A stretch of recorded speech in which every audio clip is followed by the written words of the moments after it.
Now we're going to move on to a very exciting presentation from Professor June Williamson that I mentioned earlier about building better places, urban design strategy for a connected region.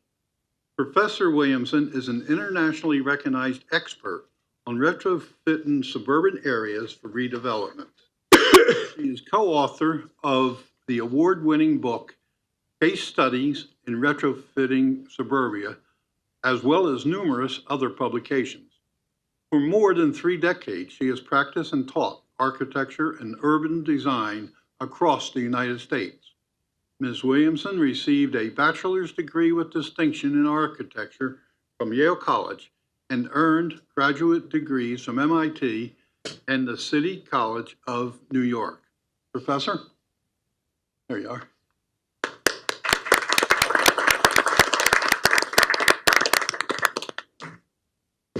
Hello. Let's see, should we start at the slides? Hello, everyone. Thank you for having me.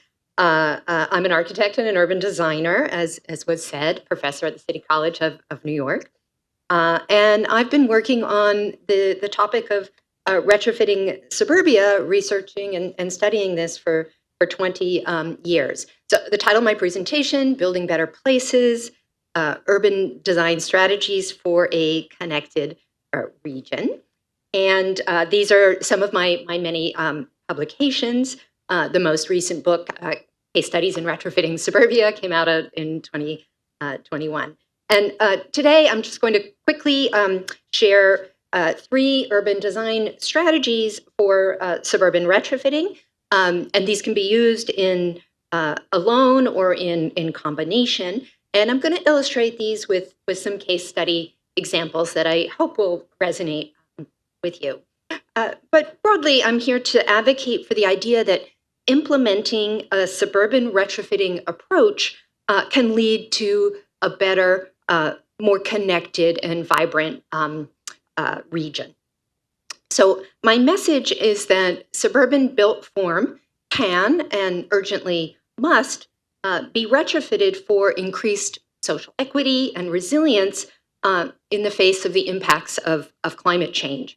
And that many more architects, landscape architects, planners, developers, and other stewards of the built environment, including, I assume, everybody in this room, should be taking up the challenges.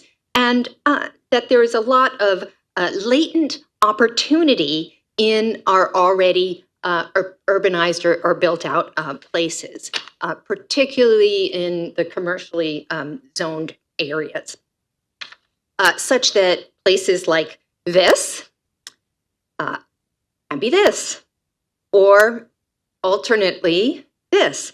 And those 2 second examples are former shopping malls, right?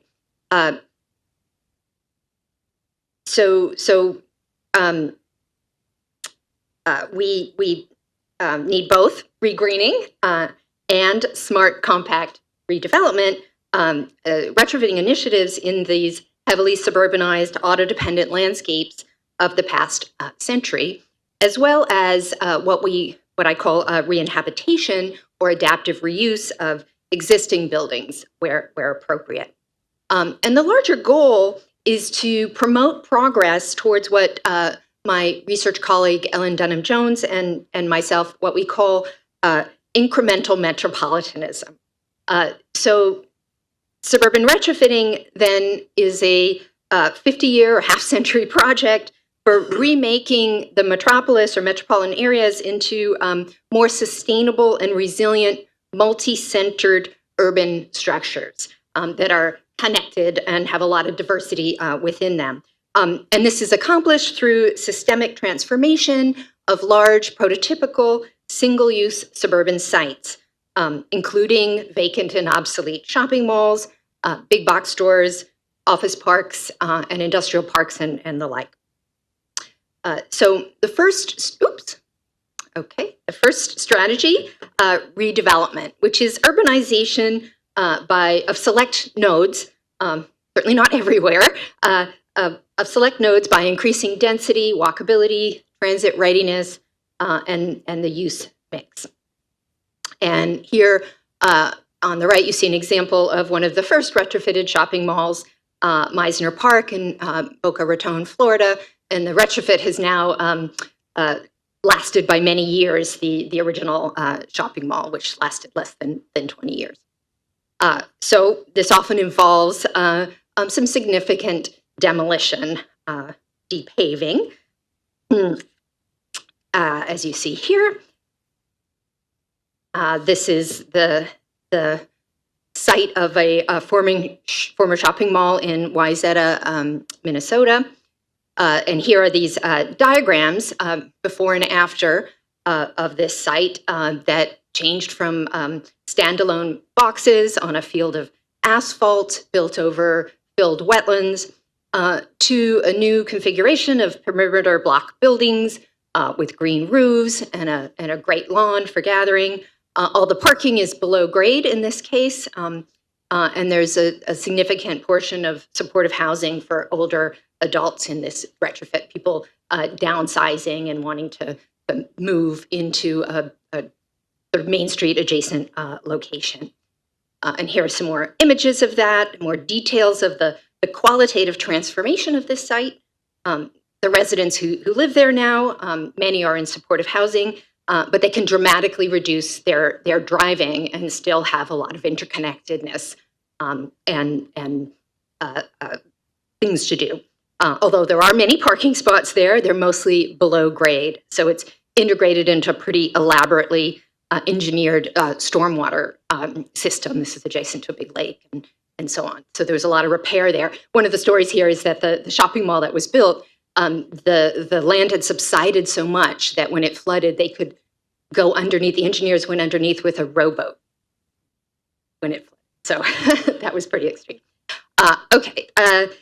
And in Virginia, a former Safeway big box store was demolished for this 5-story Arlington Mill Community Center. So this has a full array of programming for older adults and teens. The gym there is for both basketball and pickleball. So the neighborhood's quite diverse here, as are many suburban areas, as I'm sure you're familiar here in New Jersey. So in this particular area, the residents are 2/3 non-white, 40% foreign-born. The rear part of the site contains a 122-unit affordable housing building. So again, this is a lot that formerly just had a single grocery store, a parking lot. Got 12 barrier-free units. And on the lower right, you can see that this site is a node in a corridor. So there's a corridor rezoning for this arterial area.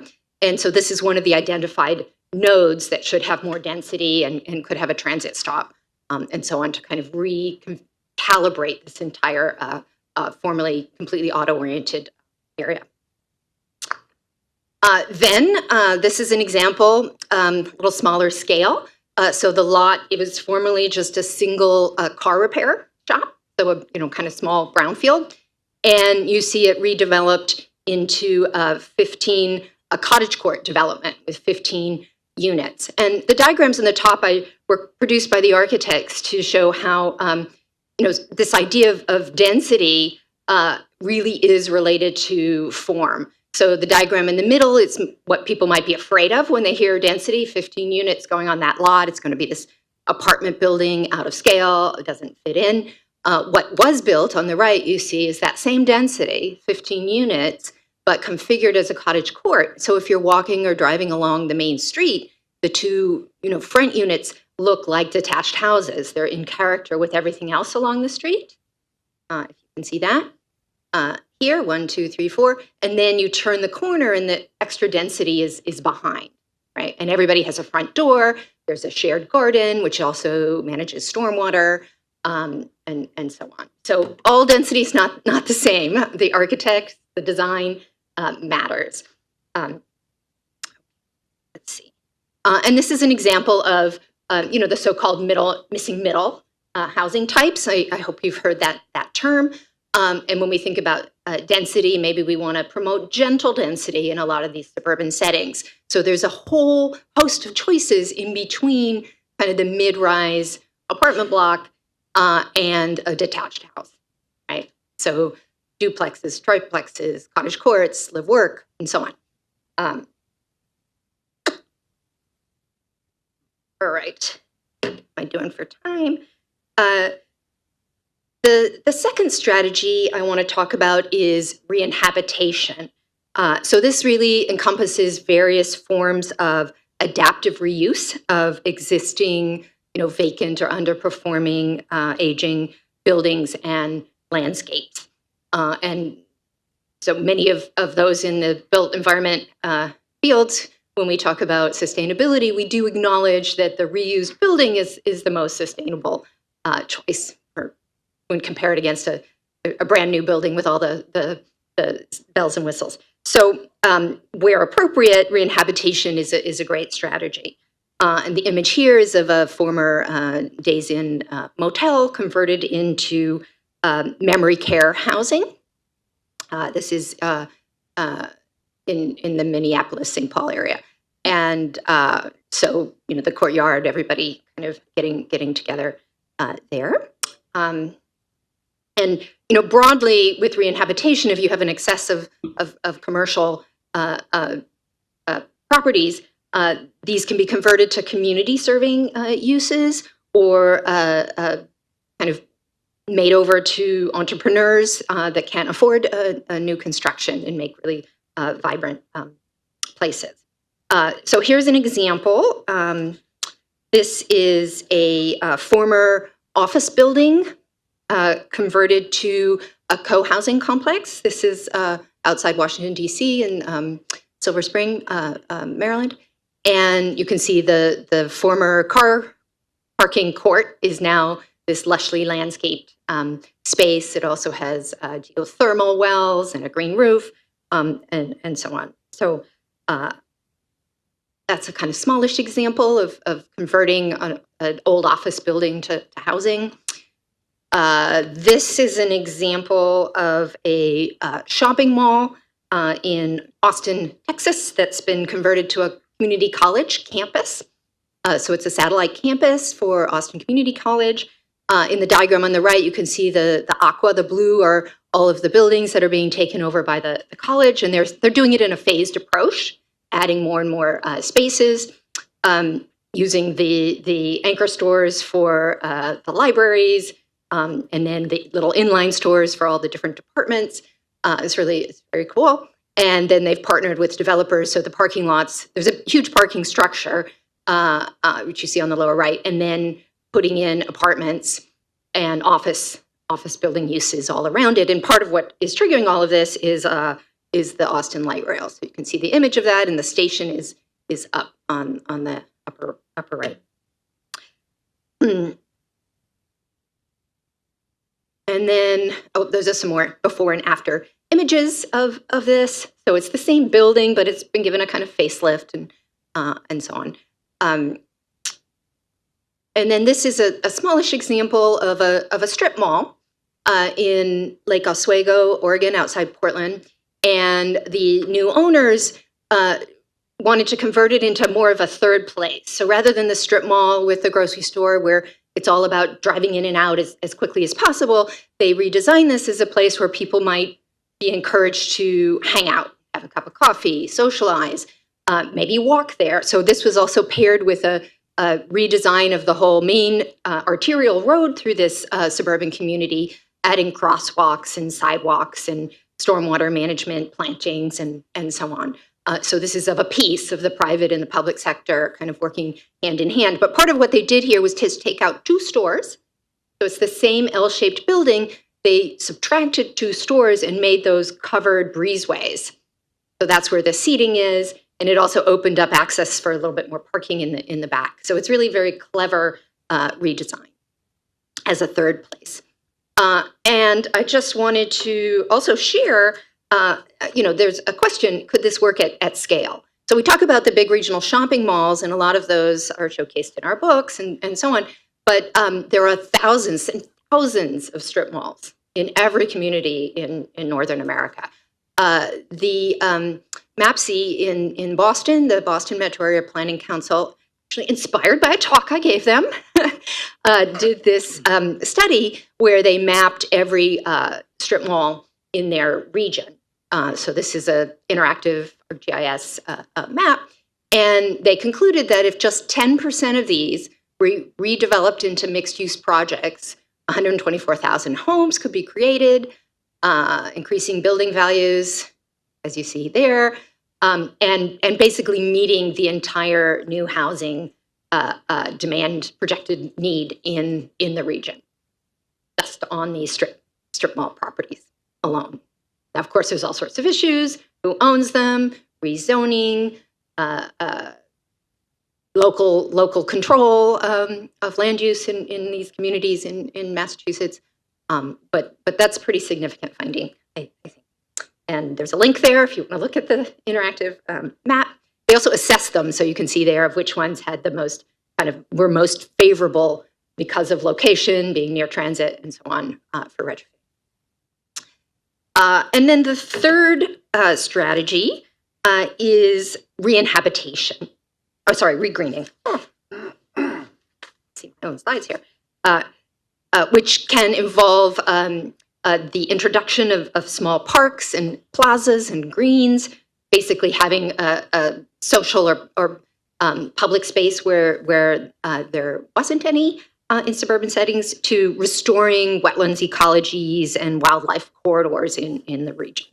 And these strategies, I just want to say here, can be used in combination, right? The retrofitting redevelopment can also have a regreening piece. This example is of a strip mall that, again, in the Minneapolis region, had been built over a filled wetland.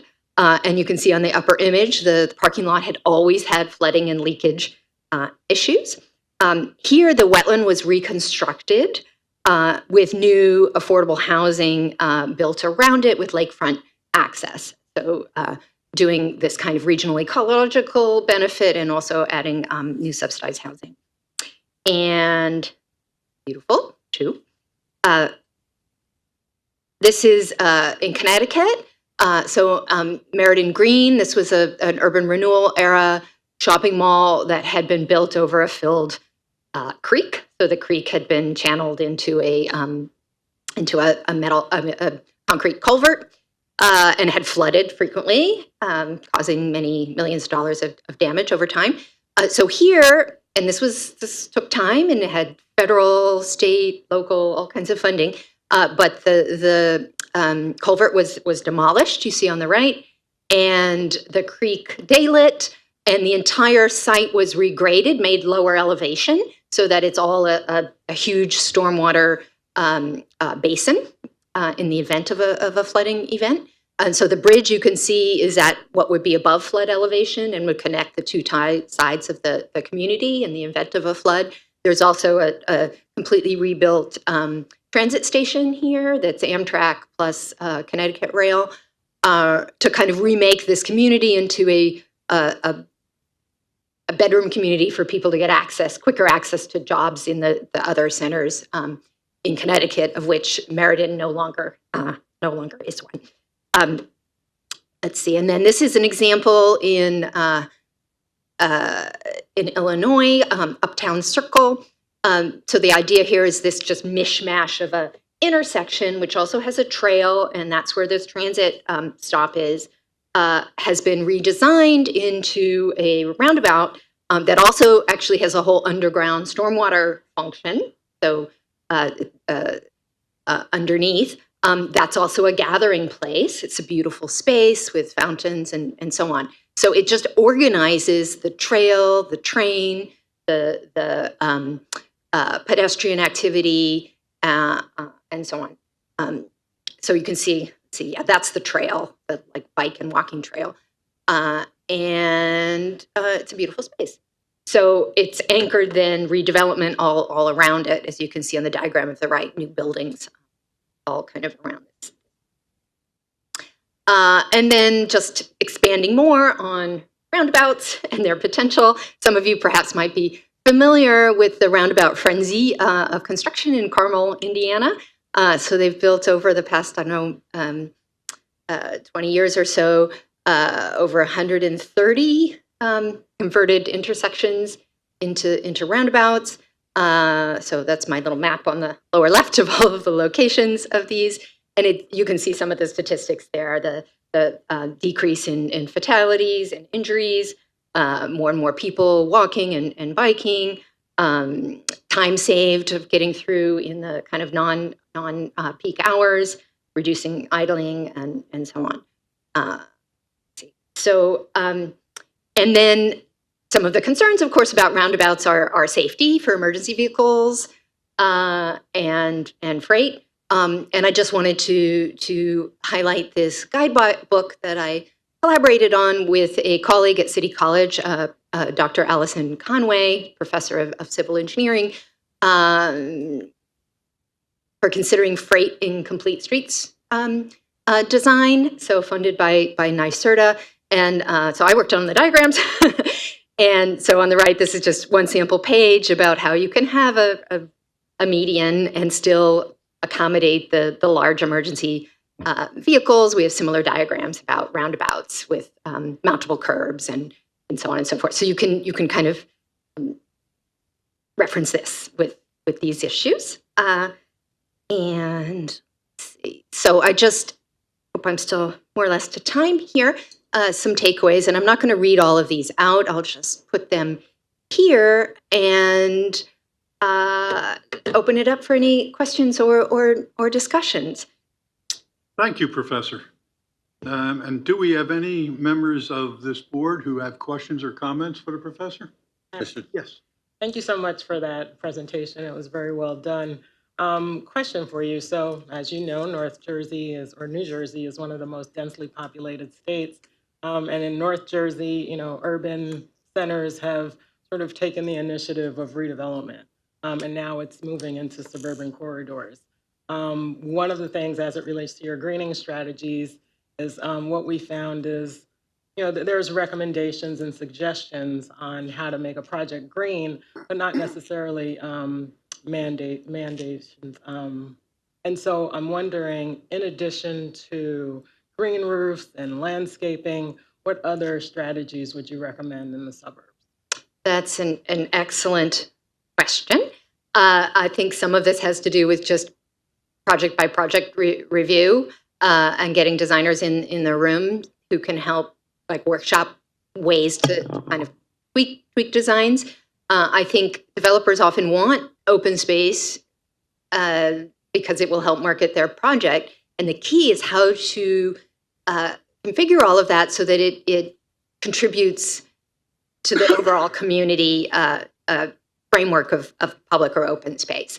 One case study we have in the first book that I have a co-author with Ellen Dunham Jones, we looked at an overlay zoning in the Miami region where each lot had a required percentage of open space. But what they'd done in the overlay zone was asked that each open space had to be configured to connect with a certain spot. And the idea was that the adjacent landowners would each have their open space connecting to the same spot. And then when you put all of the redeveloped properties together, you would have a larger collective space.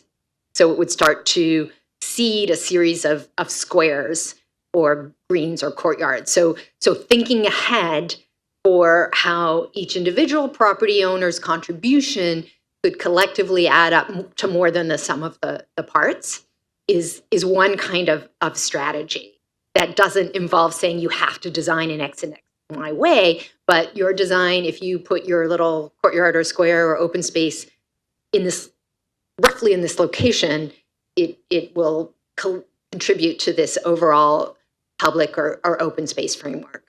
Thank you. So that's one idea. Mr. Chairman? And then the other piece, just to say, is the stormwater piece, right? Because you need the stormwater. So to always be thinking of any kind of stormwater design as being a green or an open space opportunity as well. We have another question right here. Yes, thank you for the presentation. I think the three strategies are great. I happen to be on the development side of things in northern New Jersey.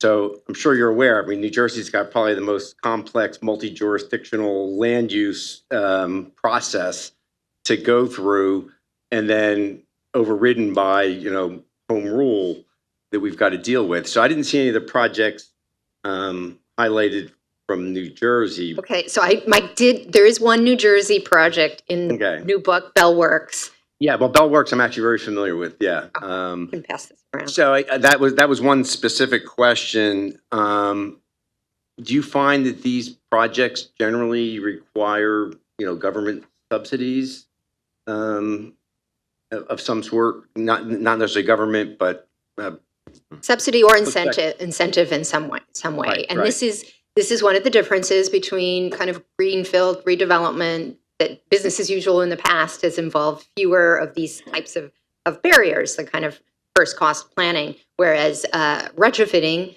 requires more pre-development kind of efforts. But I think the dividends, especially with respect to some of the climate, time spent on transportation, all of the kind of infrastructure investment that's required from the public side in order to fuel, in the past, the kind of suburbanization sprawl that resulted, I think can be rethought, right? With arguments about how much tax revenue could eventually be reaped by selective added density, the resiliency on an economic point of view of having mixed use developments, or promoting building types that can be suitable for housing or office use or retail use, or even rethinking new parking strategies so that we decouple parking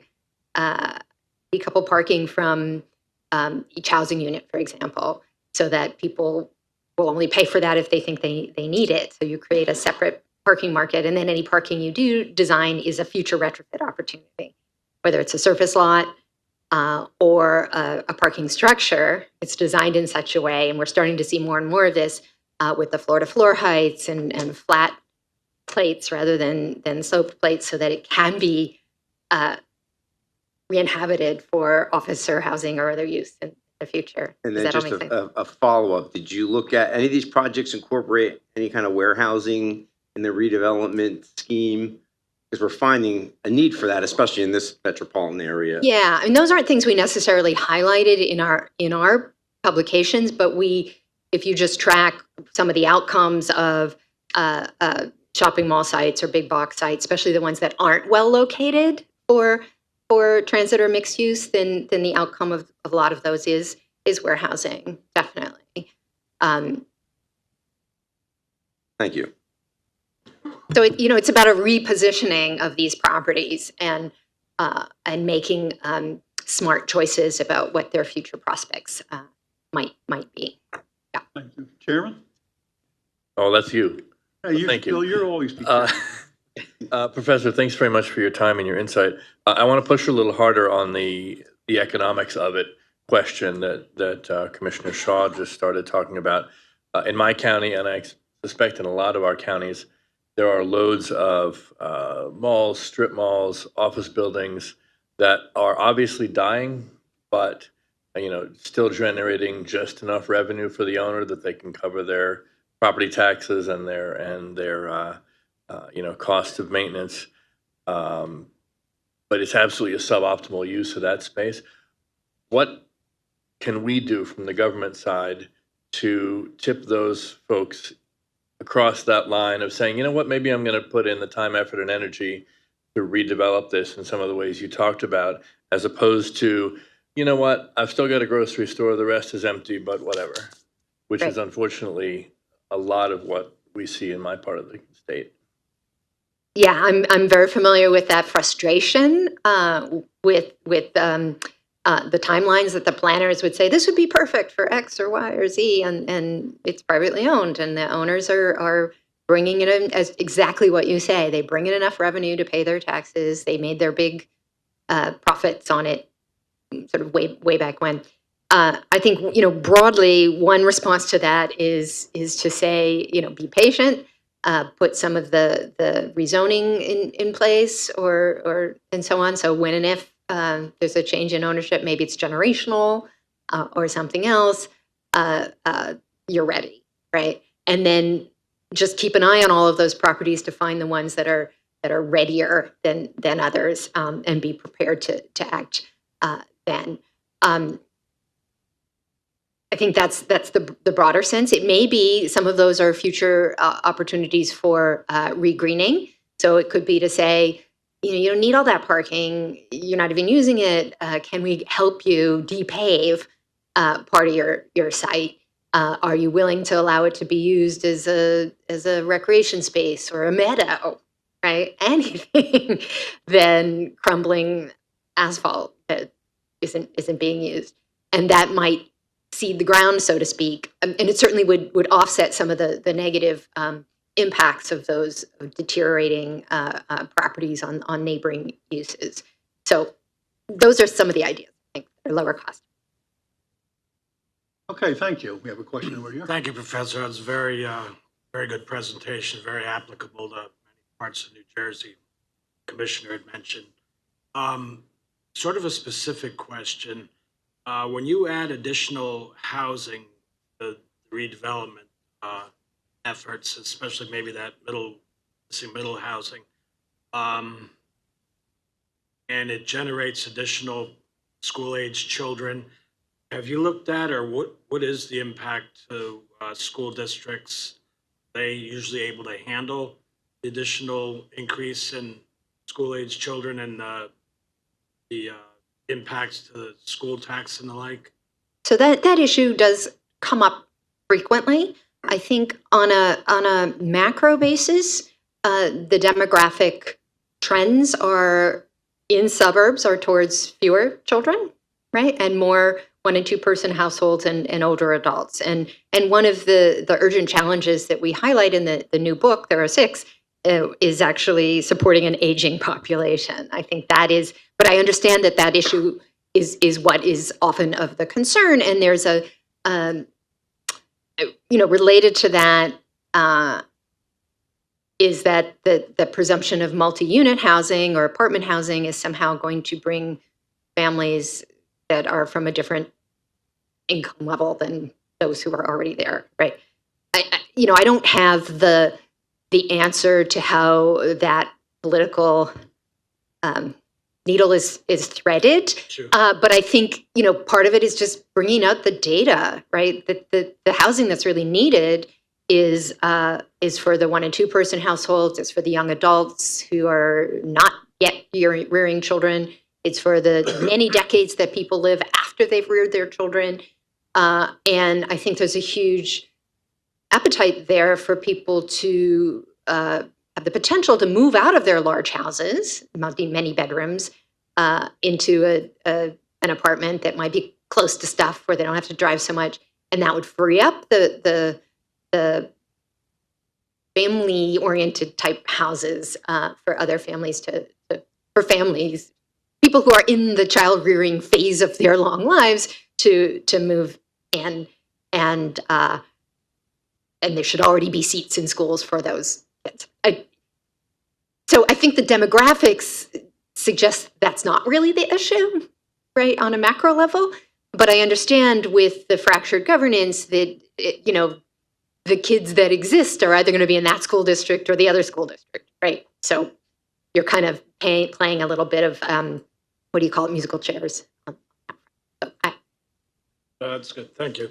Thank you, Professor. Yes. But I would also say that you absolutely can raise children in apartments. It can be great. And we have another question right over here. Yeah.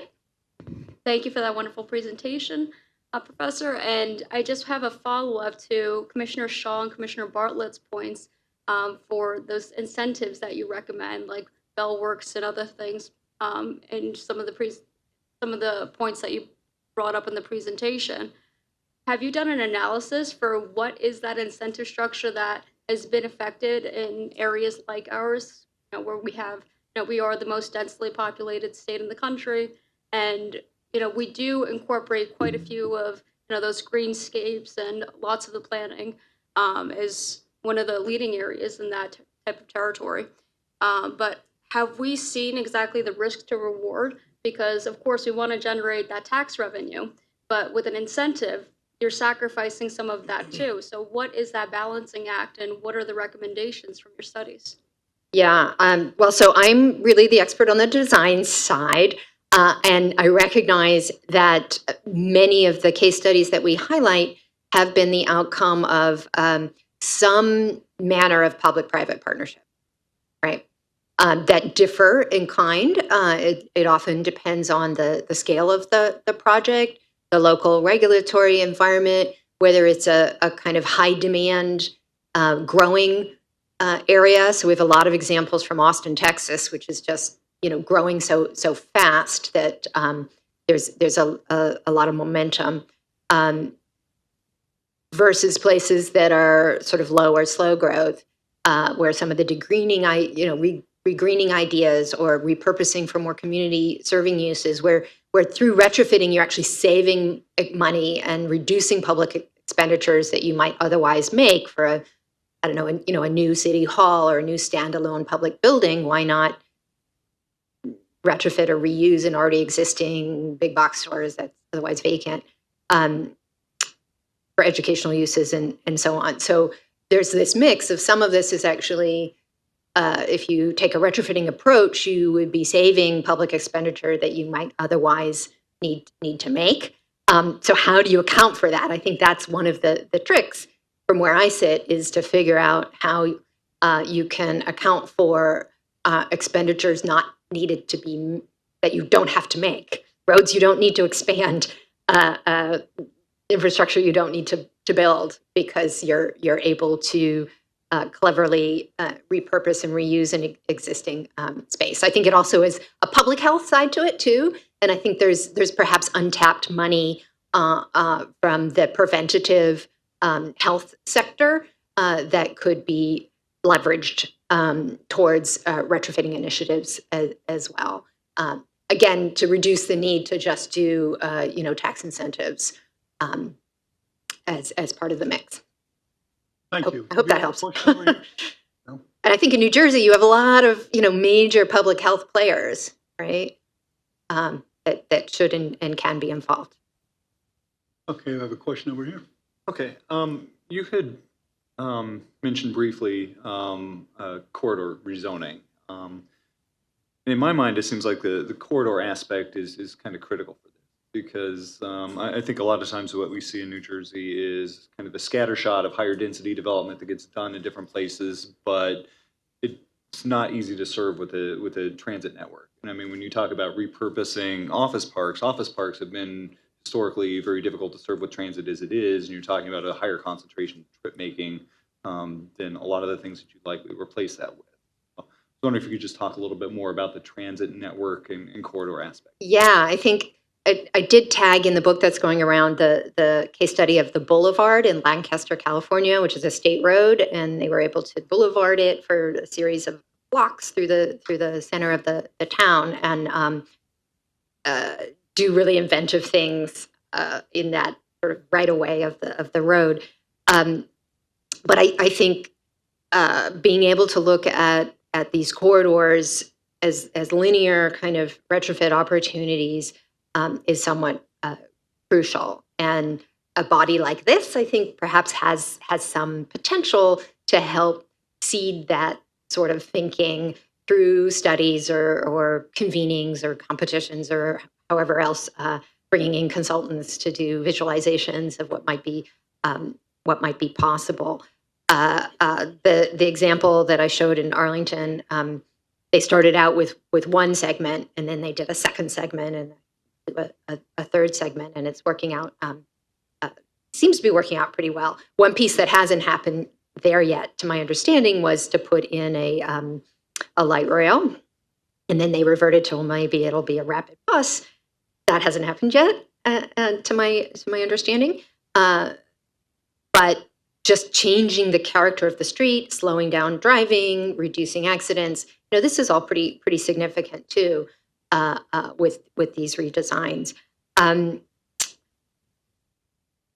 But I think that is a big challenge for New Jersey and a huge opportunity to think regionally, to get neighboring municipalities together, to envision where the best location for future nodes would be.